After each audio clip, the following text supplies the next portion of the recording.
आपण जे काम करण्यासाठी निघालो, जे स्वप्न पूर्ण करण्यासाठी निघालो आहे आपण, तर यांना बघून आपण नक्कीच आपले स्वप्न पूर्ण करू शकतो मुलांना. तर कुठलेही काम करताना हार मानू नका आणि सातत्यानं आपले स्किल वाढवत आपले काम करा. तुमच्यातलीच तुमच्यासारखी तुमची मैत्रीण मी रंजना या माझ्या चॅनलमध्ये तुम्हा सर्वांचं मनापासून खूप खूप स्वागत करते.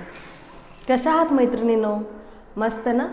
हो, आपल्याला मस्तच राहायचं आहे, कारण ज्यावेळेस आपण मस्त राहणार त्यावेळेस आपण आपल्या कुटुंबाची काळजी घेऊ शकू आणि त्यांना आनंदात ठेवू शकू, हो का नाही? तर चला आपण आज माझ्या चर्चेला सुरुवात करूया. तर आज मी बोलणार आहे आपल्या मुलांविषयी, जे आता काही करिअर करतायत, काही करण्याचा विचार करतायत, आपले स्वप्न पूर्ण करण्याचा विचार करतात.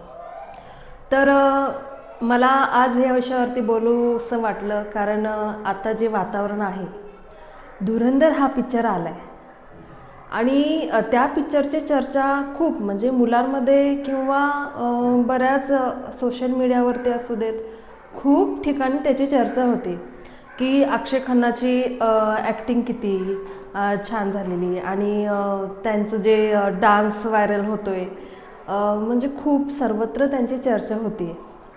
अक्षय खन्ना यांची कारकीर्द खूप मोठी आहे. म्हणजे मी ज्यावेळेस मला वाटते 9वी-10वीला काहीतरी होते त्यावेळेस त्यांचे पिक्चर यायचे, बघायचो आम्ही टी व्हीवरती वगैरे त्यांचे पिक्चर बघायचो. पण आता जशी चर्चा झाली आहे ना, तशी कधी एवढी चर्चा झाली नव्हती, एवढा कधी पिक्चर असा व्हायरल एवढा झाला नव्हता.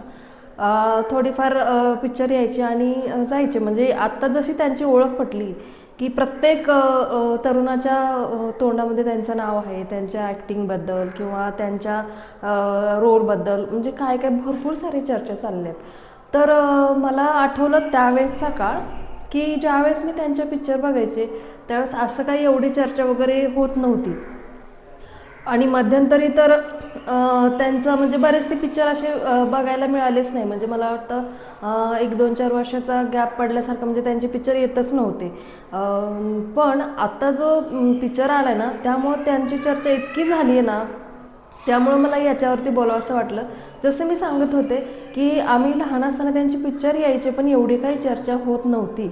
पण तरी पण त्यांनी कधी याचा म्हणजे प्रवास थांबवला नाही.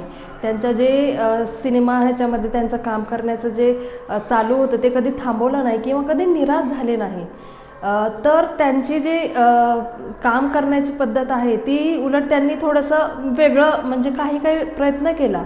कधी कॉमेडीचे रोल केले, कधी विलनचा रोल केला, कधी साईड हिरो, कधी म्हणजे कॉमेडियन, असे वेगवेगळे खूप सारे ते रोल करत गेले. कधी स्टॉप म्हणजे असे झाले नाही, कधी निराशा करून थांबले नाही. आणि बऱ्याच वर्षानंतर म्हणजे आधीमध्ये 1-2-3 पिक्चर आले होते त्यावेळेस पण त्यांची थोडीशी अशी चर्चा ऐकली होती, जशी दृश्यम वगैरे असे 1-2 पिक्चर काहीतरी आले होते त्यावेळेस पण त्यांची अशी चर्चा थोडीफार ऐकली होती. पण आता जी ऐकली ना, त्यामुळं मला असं वाटलं की बघा, ते जर त्यावेळेस निराश झाले असते की मी इतके पिक्चर करतोय तरी पण माझा पिक्चर हिट होत नाही किंवा असं जसं आत्ता व्हायरल झाला तसा होत नाही आहे, म्हणून त्यांनी जर तिथं काम करण्याचं थांबवलं असतं तर हा इतका छान क्षण त्यांना मिळाला नसता, हा इतका चाहत्यांचं प्रेम त्यांना मिळालं नसतं. तर त्यांनी त्यांचा प्रवास चालू ठेवला, न थांबता, न निराश होता, न थकता त्यांनी त्यांचा प्रवास चालू ठेवला आणि त्यांना इतका छान दिवस बघायला मिळाला. तर मला आजच्या मुलांना हे सांगावंसं वाटतं, जसं आपल्याला एखादा आपण लेजंड म्हणतो की मला हा स्पोर्टचा खिलाडी आवडतो किंवा मला हा हिरो आवडतो किंवा मला हा नेता आवडतो, असे जे आपले इन्स्पायर करणारे जे आपल्याला असतात, तर त्यांना डोळ्यापुढं ठेवून जर आपण आपली स्वप्न पूर्ण करण्यासाठी किंवा ध्येय करण्यासाठी आपण निघतो ना, तर आपण खरं सक्सेस होतो. कारण की आपण त्यांच्यामध्ये म्हणजे आपण फक्त आवड म्हणून सोडून न देता त्यांच्या थोडंसं आपण जर्नी पाहिली पाहिजे, त्यांनी काय काय केलं हे पाहिले पाहिजे. तर यांच्यातूनच म्हणजे अक्षय खन्नाच्या कारकिर्दीतून मला हेच सांगायचं होतं, यांच्या कारकिर्दीतनं मला हेच सांगायचं होतं की आम्ही लहान होतो तेव्हापासून त्यांचे पिक्चर यायचे, तरी ते म्हणजे आत्ता जे त्यांना प्रेम मिळालं तसं कधीच मिळालं नव्हतं. तर त्यांच्या अथंग या परिश्रमानंतर किंवा सातत्याने काम केल्याबद्दल सगळ्यात मेन टॉपिक म्हणायचं तर सातत्य. जर न थकता न निराश होता त्यांनी आपलं काम हे कंटिन्यूमध्ये ठेवलेलं आहे, सातत्याने काम चालू ठेवलेलं आहे. भले त्यांचे रोल वेगवेगळे होते पण त्यांचं सातत्य काम चालू होतं. आणि त्याचबरोबर हे काम चालू असताना त्यांनी आपले स्किल वाढवत गेले, म्हणजे आपल्यातले कौशल्य वाढवत गेले. की त्याचबरोबर जसं मी आता सांगितलं तुम्हाला, त्यांनी वेगवेगळ्या प्रकारचे रोल केलेत, कॉमेडियन रोल केलेत, विलनचे रोल केलेत, हिरोचे रोल केलेत, असे त्यांनी आपली स्किल वाढवत गेले. तर हे केल्यामुळं काय त्यांना एकदाचा म्हणजे आपण म्हणतो ना, आपण कष्ट केलेलं कधीच वाया जात नाही. त्याचप्रमाणे त्यांनी जे इतकी मेहनत घेतली तर त्यांना शेवटी ह्याचं फळ मिळालं. तर आता या धुरंधर या पिक्चरमधलं त्यांना हे यश मिळालेलं आहे खरं तर. त्यामुळं मला असं सांगावं वाटलं आजकालच्या मुलांना की आपण ज्यावेळेस कुठलं स्वप्न पूर्ण करण्यासाठी निघतो ना, तर हे 2 टिप्स आपण फॉलो केलेच पाहिजे. की कंटाळा न करता आपण जे काम ठरवले की करण्यासाठी हे करणार आहे, कंटाळा न करता ते सातत्याने आपल्याला काम करायचे.